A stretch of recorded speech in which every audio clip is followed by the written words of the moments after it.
La primera vez que sentí el peso de aquella casa no fue por sus paredes de piedra, sino por la forma en que el señor Ashford pronunció mi nombre. Señorita Blake. Su voz grave rebotó en la galería de mármol como una sentencia, mientras la lluvia golpeaba los ventanales del número 17 de Queensgate, en Kensington. Yo apretaba contra el pecho el pequeño libro de lectura de los niños, como si pudiera proteger algo de mí misma de aquel mundo que empezaba a cerrarse. Era octubre de 1886 y yo llevaba apenas 4 meses como institutriz en la mansión Ashford. Richard Ashford, banquero, viudo, dueño de demasiados silencios y de una fortuna que olía a cuero nuevo y a metal pulido, me había contratado para educar a sus 2 hijos, Edward, de 8 años, y la pequeña Charlotte, de 6. Cada mañana, el sonido del carbón crepitando en las chimeneas se mezclaba con el rasgueo de las plumas sobre el papel. Los pasillos olían a cera de abeja y a flores frescas que las doncellas cambiaban con una precisión casi militar. Yo, Anna Blake, hija de un pastor rural de Hertfordshire, no tenía más patrimonio que mi educación y una dignidad obstinada. Me movía por la casa con paso contenido, consciente de la delgada línea que separaba mi respetabilidad de la ruina. En aquella sociedad bastaba una sola sombra sobre la reputación de una institutriz para que todas las puertas se cerrasen para siempre. El primer giro de mi destino llegó una tarde en la sala de música. Estaba enseñando a Charlotte a leer en voz alta cuando oí, desde la terraza, el relincho impaciente de un caballo y una carcajada joven, libre, demasiado ruidosa para pertenecer a aquel luto respetable que pesaba sobre la casa. La niña dejó el libro y corrió hacia la ventana.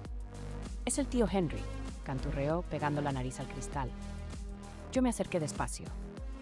Afuera, bajo la luz lechosa del cielo londinense, un hombre desmontaba de un caballo negro manchado de barro. Tenía el abrigo abierto, la bufanda suelta y el cabello despeinado por el viento. No llevaba sombrero.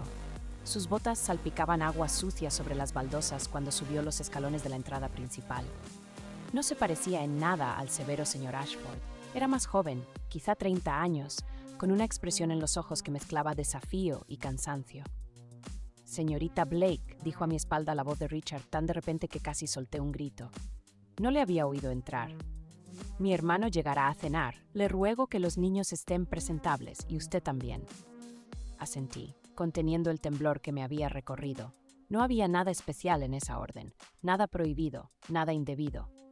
Y sin embargo, cuando aquella noche Henry cruzó el comedor trayendo consigo olor a lluvia, a establo y a tabaco, algo dentro de mí se inclinó hacia él como una flor hacia la luz. El primer mini secreto se tejió apenas unas horas después. Los niños se habían ido a la cama y yo recogía unos cuadernos en la biblioteca cuando lo escuché. «No es decente, Richard», decía la voz de una mujer. Era la señora Dalton, la ama de llaves. La ciudad entera habla de su hermano, su presencia, inquieta. «Mi casa, mis normas», respondió Richard. Detrás de la puerta entornada, su silueta alta se recortaba contra el fuego. «Henry no estará mucho tiempo, y en cuanto a la señorita Blake, es una mujer prudente, no hay riesgo». Mi nombre flotó en el aire, mezclado con las chispas del fuego.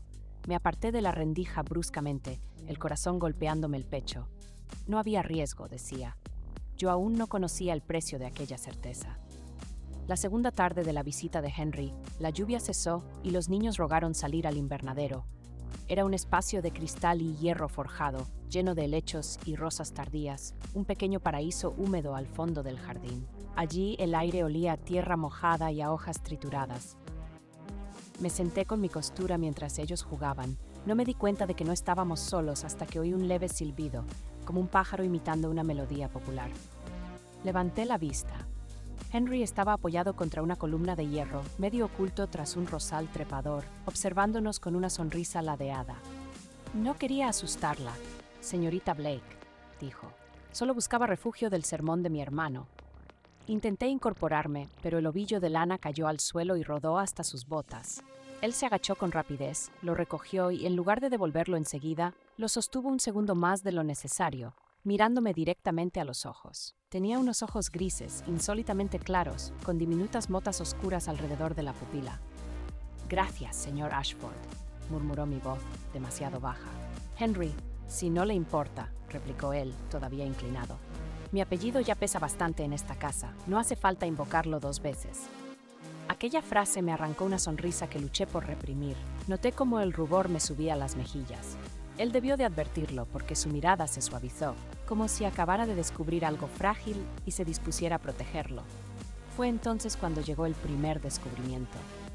Henry no era solamente el hermano rebelde, el jugador empedernido del que susurraban los criados. Era también el hombre que cuando Charlotte tropezó entre las macetas y se arañó la rodilla, se arrodilló a su lado.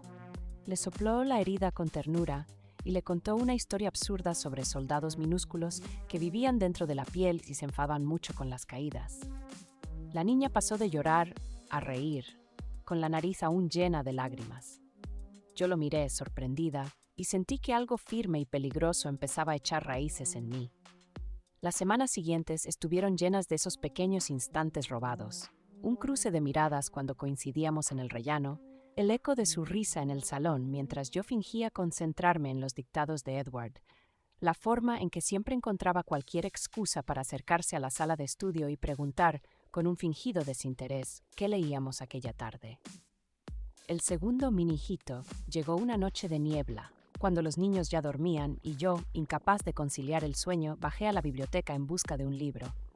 La casa estaba extrañamente silenciosa.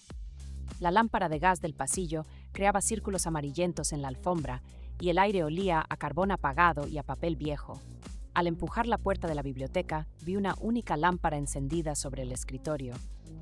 Henry estaba allí, sin chaqueta, con la camisa desabotonada en el cuello, revisando unos papeles.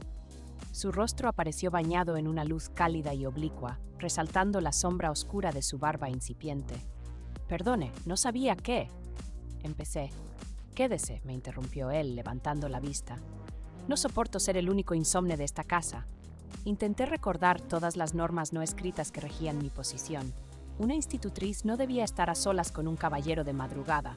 No debía, en general, hacer nada que pudiera prestarse a murmuraciones. Pero mi mano ya estaba dentro, sosteniendo el picaporte, y él me miraba con una mezcla de cansancio y sinceridad que desarmaba. «Solo un momento», cedí. Me acerqué a la estantería y pasé el dedo por los lomos de los libros, fingiendo buscar. Notaba en la nuca el peso de su mirada. De pronto dijo: «Sé que mi hermano piensa casarse de nuevo». Me quedé inmóvil. «Lo suponía», respondí, obligando a mi voz a sonar neutra. «Es lo más sensato. Los niños necesitan una madre». «No es sensatez, es cálculo». Henry dejó los papeles sobre la mesa. Su mundo se mide en operaciones bancarias y alianzas. Cree que un matrimonio es como una fusión entre empresas. No soportaría que lo rechazasen. Aquello me sorprendió. Sentí un leve temblor. «¿Y usted?», pregunté, antes de poder detenerme. «¿Qué piensa del matrimonio?», él sonrió triste. «Pienso que no es un contrato, sino una apuesta. Y yo ya he perdido demasiadas». Un silencio pesado cayó entre los dos. «Fra, la niebla está pegando el cristal fría». Yo tomé un libro al azar, incapaz de leer Schwittchild. Con Strapstap giré para despedirme. Henry estaba más cerca de lo que esperaba. «Ana», dijo por primera vez mi nombre de pila, en un susurro que casi no era sonido. Si alguna vez en esta casa le piden algo que vaya contra usted misma, prométame que no cederá sin luchar». Mi corazón se desbocó. No sabía de qué hablaba, pero la intensidad en su mirada me asustó. «No tengo elección en muchas cosas, señor Henry», logré decir. «Las mujeres de mi clase rara vez la tenemos». «Siempre hay algo que se puede elegir», insistió él, tan bajo que casi parecía hablar consigo mismo, aunque solo sea qué parte de uno se niega a vender. Fue entonces cuando oímos pasos en el pasillo. Nos separamos con brusquedad. La puerta se abrió del todo y apareció Richard, impecable incluso a aquellas horas, con el chaleco cerrado hasta el último botón.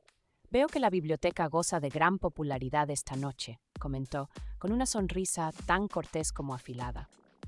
Sus ojos se detuvieron un segundo más en mi rostro antes de volverse hacia Henry. «Hermano, una palabra». Me retiré sintiendo el rubor arderme en la cara, pero también con la inquietante sensación de que algo había cambiado. El tercer giro, el más brutal, llegó una semana después. Fui convocada al despacho de Richard a media tarde. El despacho olía a cuero, a tinta y a ese perfume discreto que usaban los hombres que no necesitaban impresionar a nadie. Él me indicó una silla frente al escritorio. «Señorita Blake», empezó, entrelazando los dedos, «mi familia ha llegado a una conclusión. Mis hijos muestran un apego notable hacia usted. Su influencia es beneficiosa. Deseo asegurarles una estabilidad que no dependa de los caprichos del mercado ni de la fragilidad de la vida. No entendía a dónde quería llegar, pero el tono solemne me inquietó. He decidido casarme de nuevo, continuó, sin rodeos. Y, tras una cuidadosa reflexión, creo que la persona más indicada es usted. Durante unos segundos solo oí el tic-tac del reloj de sobremesa. Sentí cómo la sangre se me retiraba de la cara. Señor Ashford, yo no sé qué decir. Diga que sí, respondió casi con impaciencia. No pretendo cortejarla con floritura, señorita Blake. Este es un ofrecimiento sensato. Como mi esposa nunca volverá a preocuparse por sustento, tendrá posición, respeto, y podrá seguir con los niños legalmente como madre. ¿Qué más puede desear una mujer en su situación? Yo deseaba de pronto el aire del invernadero, la risa de Henry, la certeza extraña de aquella frase suya. Siempre hay algo que se puede elegir. Deseaba su mano rozando la mía al devolverme un ovillo de lana. Pero nada de eso podía decirse en voz alta. Mi padre, balbuceé. Debería consultarlo con mi familia. Ya he escrito a su padre. Richard sacó un sobre de un cajón. Ha aceptado encantado. Comprenderá que, dadas las circunstancias, sería desaconsejable rechazar mi ofrecimiento. Su nombre podría verse comprometido. La gente habla, señorita Blake, y una mujer sola, sin protectores, no resiste bien contra los rumores. Fue entonces cuando entendí que no era una petición, sino una orden vestida de cortesía, una jaula dorada, y que la puerta se cerraba con la respetabilidad como llave. Aquella noche casi no vi a Henry. Oí pasos en su habitación, pasos nerviosos, y luego el silencio de un portazo. No fui a buscarle. ¿Con qué derecho hubiera podido hacerlo? La decisión se volvió definitiva 2 días después, en una escena que aún recuerdo como un grabado a fuego. Estábamos en el invernadero. Era temprano. La luz entraba tamizada por el cristal empañado. Richard me había citado allí, lejos de oídos indiscretos. Quería que fijáramos la fecha del compromiso. Cuando lo vi esperándome junto a las camelias, con las manos cruzadas a la espalda, pensé en la imagen solemne de un juez. Me acerqué, sintiendo que cada paso pesaba más que el anterior. Entonces, señorita Blake, dijo, ¿tengo su palabra? Abrí la boca, pero antes de que saliera ningún sonido, la puerta del invernadero se abrió de golpe. Henry entró, sin sombrero, con el cabello revuelto, la mirada encendida. Richard, no puedes hacer esto, estalló. Ni siquiera me miró al principio. No puedes forzar a una mujer a casarse contigo por miedo. El silencio se volvió sólido, casi visible, entre los tres. Te ruego que recuerdes dónde estás, respondió Richard, helado. ¿Y cómo te mantienes? Esta casa sigue pagándote las deudas por el momento. Henry apretó la mandíbula, tragándose algo. Sus ojos al fin se volvieron hacia mí. Ana, dijo, y mi nombre sonó distinto, vulnerable. Dime que esto es lo que quieres. Mírame y dilo. Si lo haces, me iré mañana mismo y no te molestaré nunca más. Aquella fue la encrucijada verdadera, entre el deber y el deseo, entre la seguridad y el abismo. Si decía que sí, aceptando aquel compromiso, traicionaría lo que empezaba a sentir, pero protegería mi futuro, mi apellido, incluso el bienestar de mi padre enfermo en el campo. Si decía que no, me arriesgaba a la ruina, a ser despedida sin referencias, a convertirme en una mujer marcada. Y arrastraría quizá también a Henry, tan poco firme como estaba su propia posición en la familia. Recordé la biblioteca, la niebla en los cristales, su voz diciéndome que siempre quedaba algo que podíamos elegir. Quizá no podía elegir mi matrimonio sin consecuencias, pero sí mi verdad. Respiré hondo. Miré primero a Richard. No puedo rechazar su ofrecimiento sin poner en peligro a mi familia, dije despacio. Lo comprendo, y estoy agradecida por la protección que me brinda. Su expresión se relajó un matiz, creyendo escuchar un sí. Pero entonces volví la mirada hacia Henry. Y sin embargo, continué, sintiendo que las palabras me desgarraban, no sería honrada si fingiera que mi corazón participa de esta decisión. No puedo prometer afecto donde no lo hay. Richard parpadeó como si no hubiese entendido. ¿Qué insinúa?, murmuró, con un filo de peligro en la voz. Insinuo nada, señor Ashford. Se lo digo con toda claridad. Mi voz temblaba, pero seguí. Aceptaré el compromiso si así lo decide, porque tengo pocos caminos abiertos. Pero no le mentiré, mi corazón no es libre, y usted merece saberlo. Un color oscuro subió al rostro de Richard. Henry, en cambio, se había quedado inmóvil, como un hombre que prepara el cuerpo para recibir un impacto. ¿Mi propio hermano?, susurró Richard, juntando las piezas con la rapidez de quien ha visto demasiados engaños en los negocios. Es eso. No ha habido deshonor alguno, se lo juro, dije dando un paso adelante. Nada ha sucedido que manche mi posición, solo sentimientos que no pedí y que tampoco puedo deshacer. La decisión siguiente cayó como un hachazo. Entonces ya no hay compromiso, dijo Richard, helado. No me uniré a una mujer que viene a mí con el corazón hipotecado. Su franqueza la honra, pero también la condena. Hágase un favor y abandone esta casa mañana mismo. Recibirá su salario de 3 meses, sin referencias. Sentí que el mundo se inclinaba. 3 meses de salario no me bastarían ni para un año de techo y pan. Sin referencias, ninguna otra familia respetable me contrataría. Vi, en un destello, la pensión barata, las miradas de sospecha, el lento deslizamiento hacia la miseria. Richard, murmuró Henry, dando un paso hacia mí. No puedes. ¿Y tú? Lo cortó su hermano. Saldrás de mi casa esta misma noche. Ya he pagado suficiente por tus caprichos. No soy un hombre al que se le arrebate algo sin coste. Hubo un momento en que los tres nos miramos, atrapados en una red que nadie había deseado tejer y que sin embargo nos ahogaba. Yo pude suplicar, pude llorar, pude retractarme, pero recordé que al menos me quedaba esa parte de mí que había prometido no vender, mi verdad. Gracias por haberme acogido, señor Ashford, dije al fin, con la voz apenas rota. Y por su sinceridad ahora. Me esforzaré por mantener la mía hasta el final. Al día siguiente me marché de la mansión de Kensington con una maleta, gastada, y un libro de lectura que Charlotte me había dejado a escondidas sobre la cama. Nadie me despidió en la puerta, salvo el mayordomo, que bajó la mirada con una mezcla de compasión y miedo. Mientras el coche de alquiler avanzaba por la calle húmeda, miré por última vez las ventanas altas. No vi a Henry entre los cristales. Supe después, por una carta breve y desordenada que llegó meses más tarde a la modesta pensión donde encontré techo, que se había marchado a la India como empleado de una compañía comercial, buscando rehacer una fortuna que nunca había sido realmente suya. Yo, en cambio, terminé como maestra en una pequeña escuela para niñas en Bloomsbury. El sueldo era modesto, pero suficiente. El aula olía a tiza y tinta barata, no a cera ni a rosas. A menudo, por las noches, al oír el lejano traqueteo de los carruajes, me preguntaba qué habría sido de mí de haber aceptado callar en aquel invernadero. Habría tenido seda en lugar de algodón, pero cada vez que me mirase al espejo vería a una extraña. Durante años no volví a ver a ninguno de los Ashford.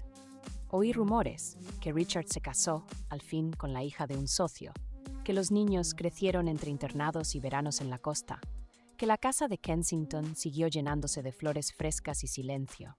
De Henry solo llegaban noticias vagas desde puertos remotos, fiebre, empresas arriesgadas, paisajes imposibles. En cada carta suya, más espaciada con el tiempo, había una frase que repetía como un conjuro.